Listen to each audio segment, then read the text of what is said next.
Olá, hoje nós vamos dar mais um passo nessa nossa caminhada dentro, do Evangelho segundo Marcos, e hoje nós vamos falar sobre o primeiro capítulo, né? No nosso vídeo anterior a gente deu um panorama introdutório acerca do livro, né? Falamos algumas coisas mais pontuais acerca do livro, e hoje nós vamos falar aqui sobre o primeiro capítulo, né? Então eu quero aqui já introduzir com você. Nós não vamos conseguir falar versículo por versículo, né? Mas nós vamos dar uma pincelada geral no capítulo para você entender um pouco sobre o que esse capítulo fala, o que ele quer dizer, né?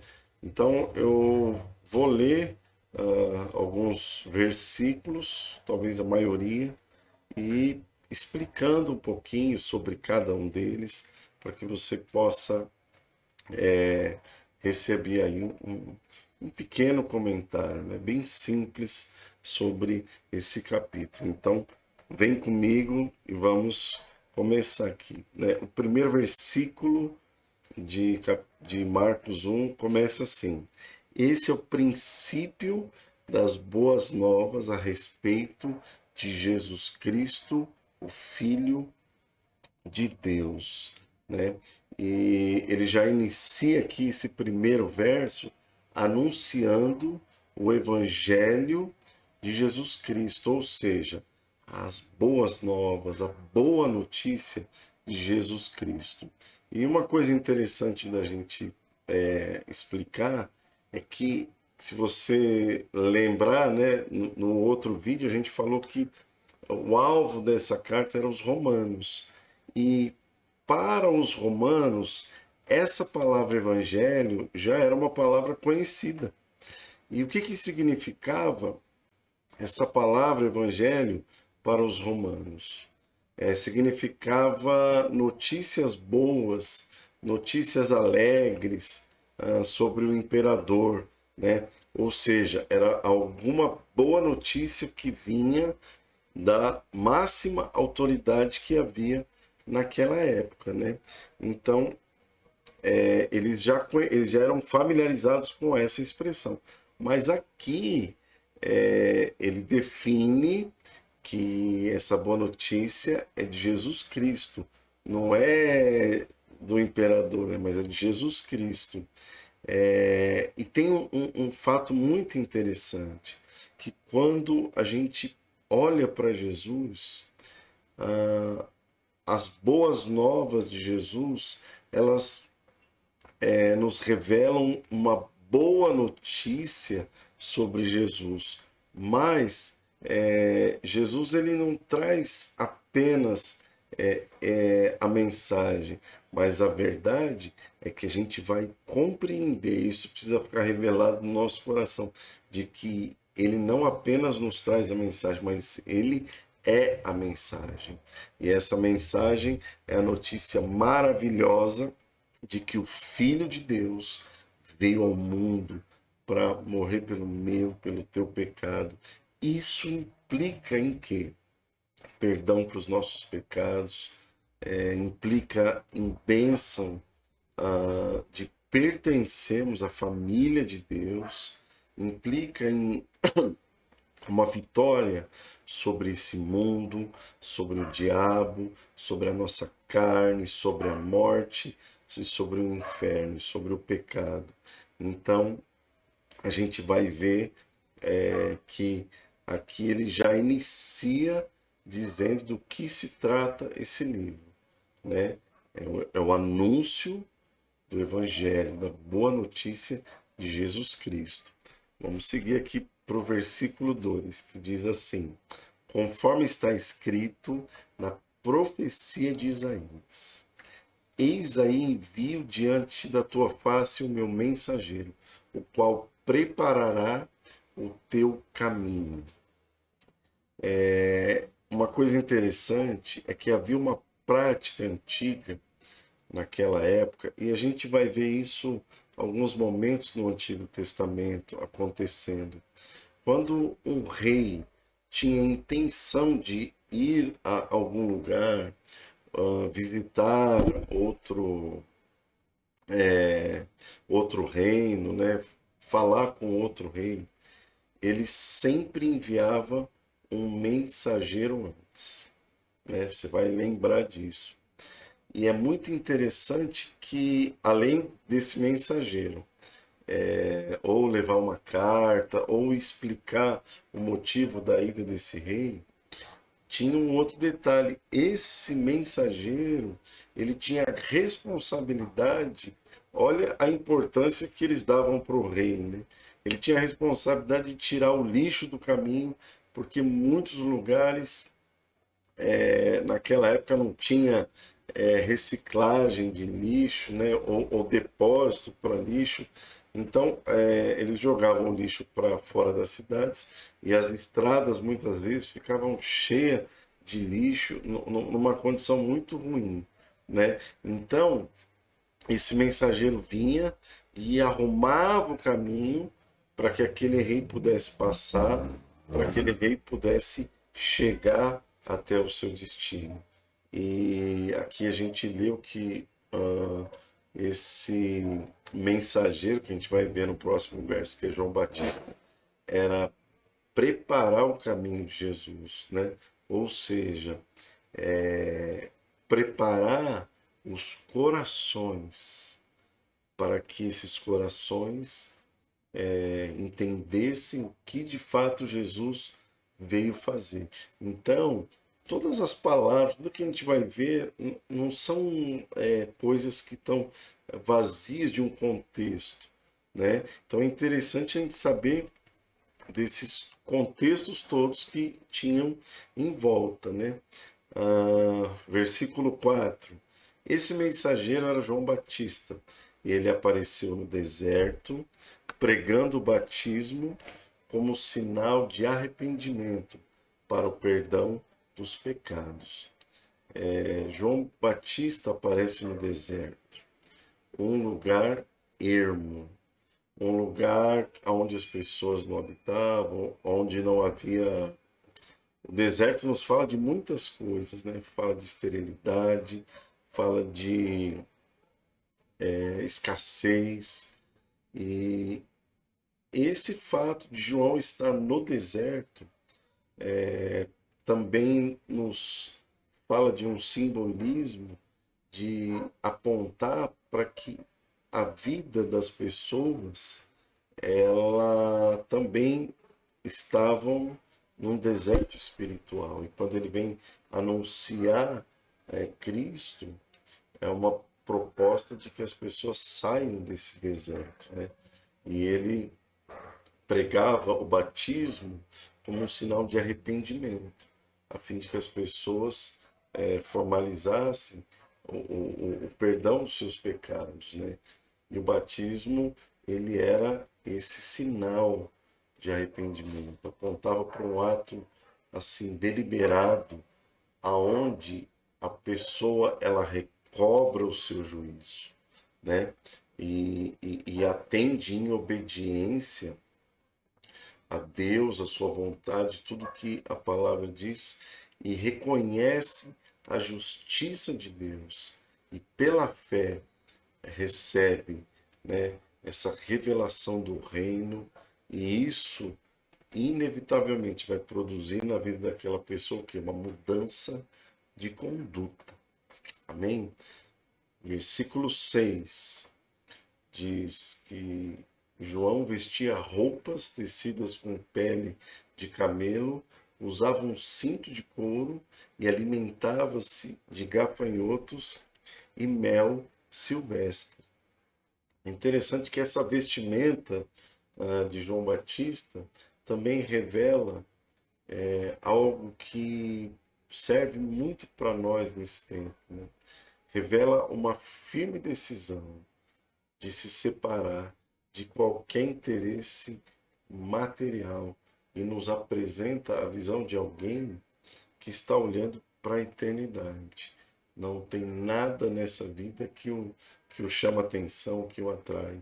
Por isso que nem o que ele vestia e nem o que ele comia estava em primeiro plano, mas sim cumprir o propósito de Deus nessa terra, né? E o batismo, né, a tentação de Jesus nos revelam a fidelidade de Jesus, né? Por quê? Porque no batismo, Jesus, que não possuía pecado nenhum, ele cumpriu toda a justiça de Deus. E na tentação de Jesus, essa justiça ela foi posta à prova. E a gente vê, glória a Deus por isso, que Jesus saiu aprovado para cumprir o seu ministério, né? Versículos 10 e 11, a gente vai aqui agora falar um pouquinho sobre o que eu acabei de dizer, né? Versículo 10 e 11. Logo ao sair da água, viu os céus rasgarem-se, o Espírito descendo como pomba sobre ele. Então foi ouvida uma voz dos céus: Tu és meu filho amado, em ti me comprazo. Até aqui Jesus não tinha realizado obra nenhuma. Ele apenas era o filho. Mas aqui ele já se apresenta como filho amado, aprovado por Deus, porque ele já cumpriu a, a justiça, ele não tinha pecado nenhum, mas ele se batizou, né? E é interessante que esse evento aqui, esse texto que a gente lê, revela o Pai e o Espírito, ambos como testemunhas que identificam Jesus como servo, mas também como filho. E isso consolida a identidade de Jesus, né? E como a gente falou na introdução, o livro de Marcos vai apresentar Jesus como um servo, mas um detalhe muito importante da gente frisar aqui é que geralmente o servo é aquele que é conhecido como alguém que recebe as ordens.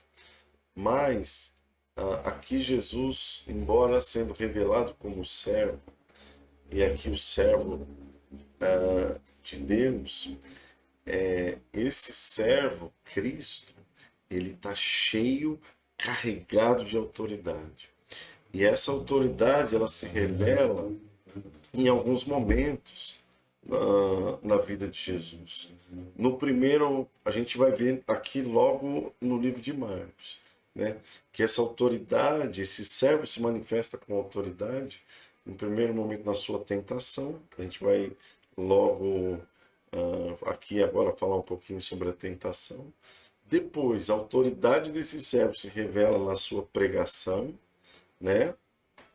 E também nas suas diretivas, as suas ordens, se revela um servo obediente ao Pai, mas carregado de autoridade para cumprir toda a missão que lhe foi designada, né?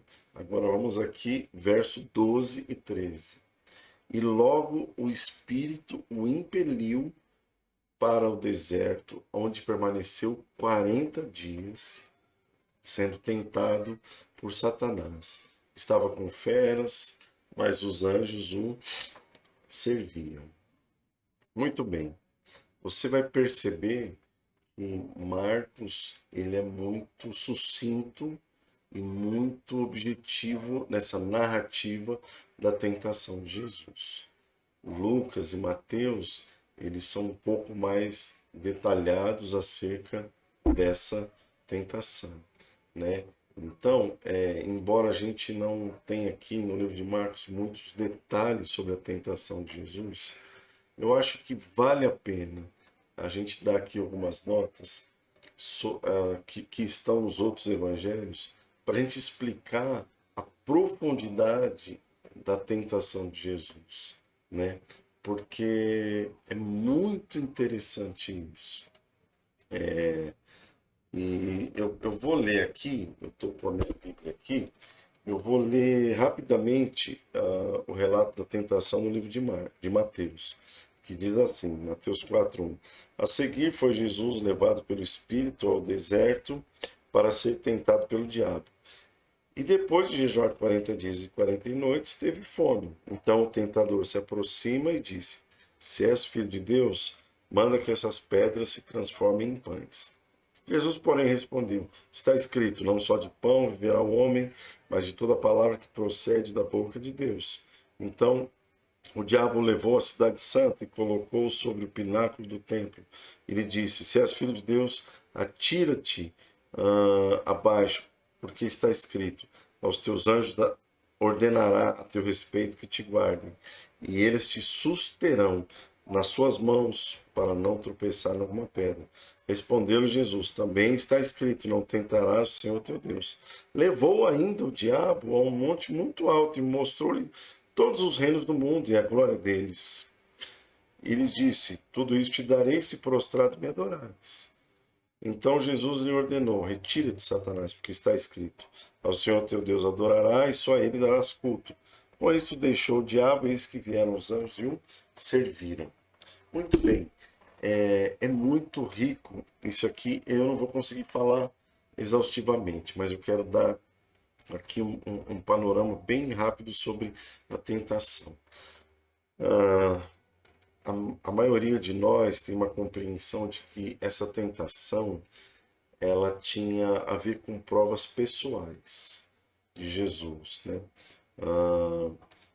Porque ele teve fome, né? E tudo mais. Só que essa proposta de Satanás ao tentá-la, ela revela algo que vai muito além da vida, das questões pessoais de Jesus, porque Satanás apresenta a Jesus propostas de resolver demandas que tinham a ver com a realidade e o contexto do povo, né? E se Jesus cedesse essas tentações, certamente as pessoas creriam nele, né? E se Jesus atendesse e cedesse essas tentações, certamente ele supriria as expectativas que aquelas pessoas, que os judeus principalmente, tinham acerca do Messias. Porque essa tentação, ela revela três aspectos. Ela fala sobre, em primeiro lugar, o pão, né, o templo e os reinos. O pão, o que o pão revela?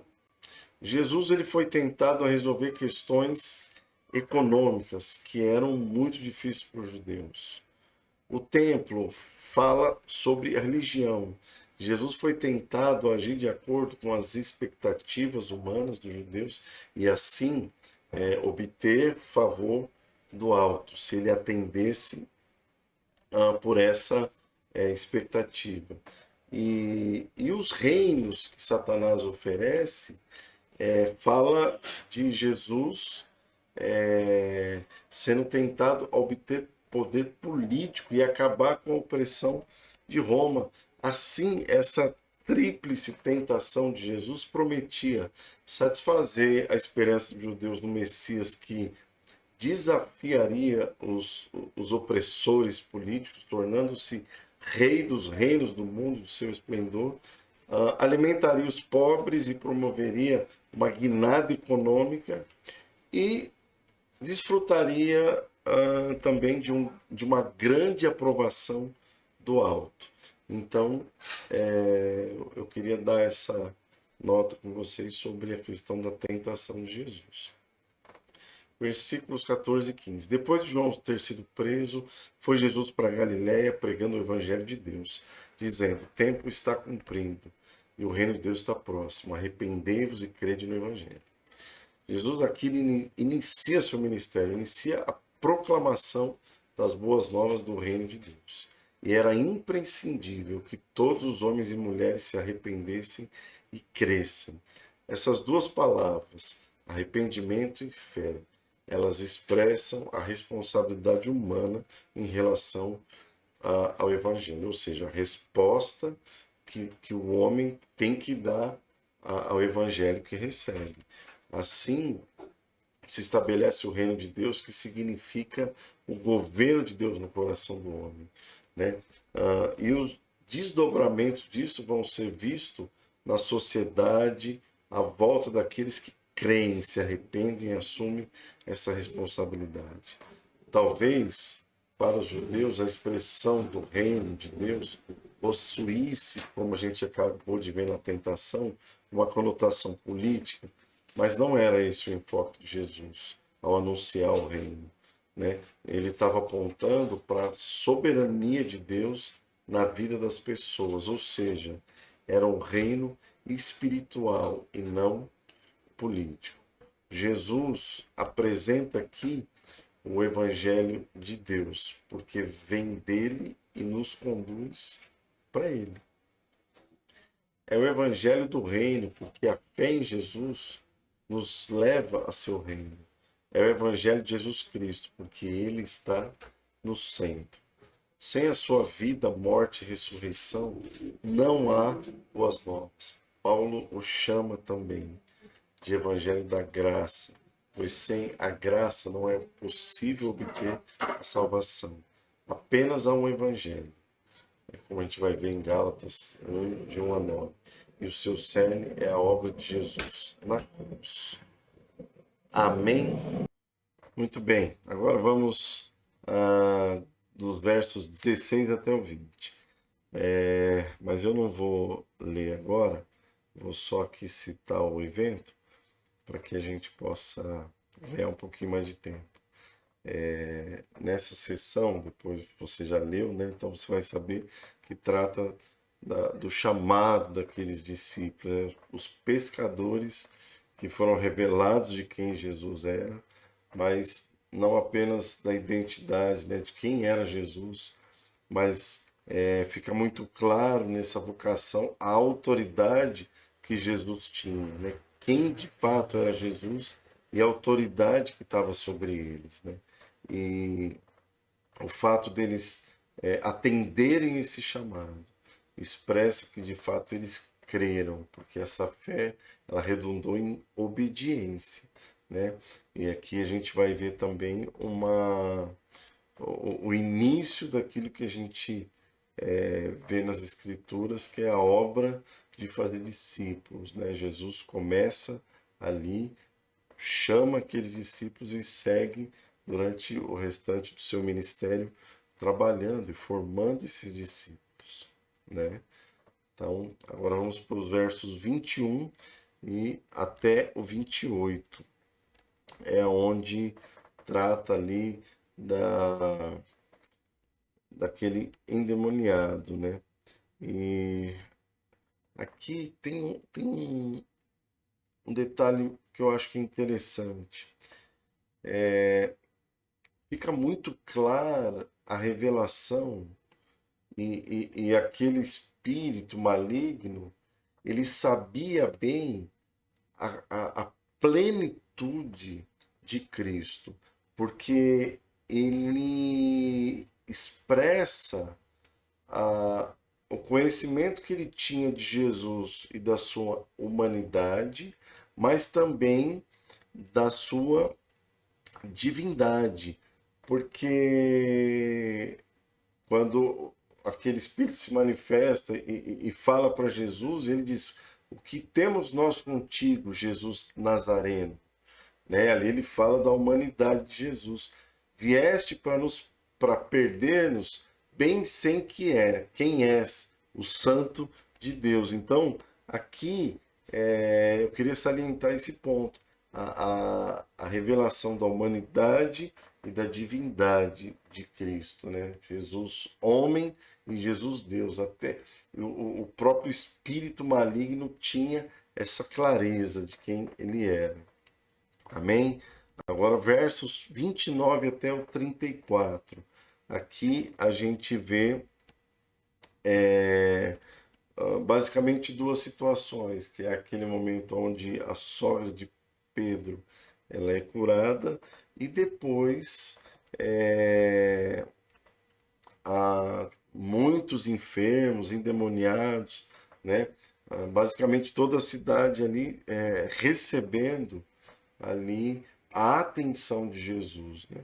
Aqui a gente vê a revelação da essência da missão que depois Jesus vai confiar aos seus discípulos, que nos inclui. Aqui a gente vê a revelação da compaixão de Jesus nesses versos, né? Nós vemos aqui o servo cheio de autoridade, mas se dispondo, né, a servir, a amar, a demonstrar o seu amor, o seu cuidado a gente de todo o tipo, ministrando a todos, cheio de graça e de amor, né? Então, vamos agora para o verso 35. Esse aqui eu vou ler porque é um versículo só. Tendo se levantado alta madrugada, saiu, foi para um lugar deserto e ali orava. A gente vê que mesmo depois de um dia tão cheio e cansativo, né, Jesus se levanta bem de madrugada para buscar o Pai em oração. E é interessante que esse ponto, esse fato é narrado do ponto de vista daqueles que estavam dentro da casa e perceberam a ausência de Jesus, né? E o que a gente aprende com isso? Que a autoridade e o poder na vida de Jesus vinha de uma vida disciplinada de oração que Jesus cultivava, ou seja, uma dependência que a gente vai ver, e aqui já é muito claro e evidente que Jesus tinha do Pai. E um outro aspecto, Jesus ele tinha prazer, ele tinha desejo em ter comunhão com o Pai, né? Nos versos 36 a 39, a gente vai ver os discípulos, né, Simão e os que estavam com ele procurando Jesus diligentemente, né, querendo achar ele. Por quê? Porque estava todo mundo atrás de Jesus, né, querendo provar também da cura dele. Mas Jesus vira para eles e fala: olha, a gente precisa ir para outros lugares, para outras povoações vizinhas, para que eu pregue também ali, porque foi para isso que eu vim. E aí diz que ele saiu por toda a Galiléia, pregando nas sinagogas, né, expelindo demônios. O que é interessante a gente mencionar nessa sessão aqui? Que Pedro e os que com ele estavam perceberam ali a ausência de Jesus e o apelo da multidão para as curas. Só que uma coisa que dá uma impressão é que a percepção que Pedro tinha, isso me dá essa impressão pelo fato dele ir procurar Jesus e falar: olha, Jesus, tem uma multidão aí. É como se Pedro pensasse que Jesus estava perdendo uma oportunidade maravilhosa ali em Cafarnaum de ter assim uma explosão ministerial, um êxito muito grande no seu ministério. Então ele falou: não, Jesus, a multidão está atrás de você, então vamos lá, porque isso vai te dar mais visibilidade, não sei. Só que Pedro, ele não atentou para algo que estava muito claro para Jesus. Pedro, ele não percebeu a superficialidade das multidões, a incredulidade e a falta de interesse que as multidões tinham na palavra, né? Jesus, ele lá em João ele vai dizer, fala: olha, vocês vêm a mim por causa do milagre, por causa do pão que eu multiplico, mas vocês têm que trabalhar pelo pão que não perece, né? E foi por isso que Jesus, voltando aqui, né, imediatamente vai dizer para eles, fala assim: não, é importante ir a outros lugares, porque eu preciso pregar, E aí Jesus define, foi para isso que eu vim. Ele deixa claro qual era assim a ênfase, né, prioritária do seu ministério, embora estava carregada da compaixão, da unção, da cura e de tudo isso, mas em primeira instância o que Jesus tinha em mente era proclamar as boas novas, a boa notícia em todos os lugares. E ali Jesus já tinha feito isso. Os versículos 40 até o 45, a gente vê aqui aquela cura do leproso, né? E já encaminhando aqui pro final do capítulo, né? A gente vê que Jesus mais uma vez demonstra compaixão por esse leproso, né? Porque no verso anterior ele apenas sinaliza, lá no versículo 39, ele apenas sinaliza sua pregação, mas não houve curas. Mas aqui Jesus ele fica profundamente compadecido, estende a mão e toca esse homem, uma expressão de carinho e importância para com um homem sem palavras, né? Ele restaura e purifica aquele homem daquela lepra, né? E ele vai orientar aquele homem a seguir a orientação descrita lá em Levítico 14, que tem a ver com a questão da lepra, e certamente isso vai servir de testemunho para o povo, né? E pede para que ele não fale nada, mas ele não se contém, né? Ele vai lá e fala, né? E agora eu quero aqui concluir esse nosso primeiro capítulo, trazendo aqui algumas aplicações bem simples nesse capítulo, né? Bem prática, bem objetivo. Quero pontuar rapidinho para vocês aqui. Primeiro, se o Filho de Deus veio como servo, o que isso significa? Que servir é uma santa e maravilhosa vocação que está também assim à nossa disposição, e não só isso. Todos nós fomos chamados e arregimentados para isso. E uma coisa que a gente precisa lembrar é que quando a gente aperfeiçoa esse coração de servo e nos tornamos esse servo, né? Isso vai nos tornar mais parecido com Jesus, né? Então esse é um ponto. Um outro ponto é que Deus, né, seguindo essa linha de pensamento, Deus ele vai compartilhar a sua autoridade com os seus servos, né? Mas essa autoridade ele só vai compartilhar com aqueles que também estão sujeitos à autoridade, como Cristo estava sujeito à autoridade do Pai, né? E recebeu a autoridade. E a palavra também ela vai se cumprir assim na nossa vida. E a marca, o último ponto que eu queria deixar aqui, a marca de um servo, em primeira instância, a essência desse coração de servo é a compaixão, né? Se desejamos ser servos, é necessário a gente nutrir no nosso coração a compaixão.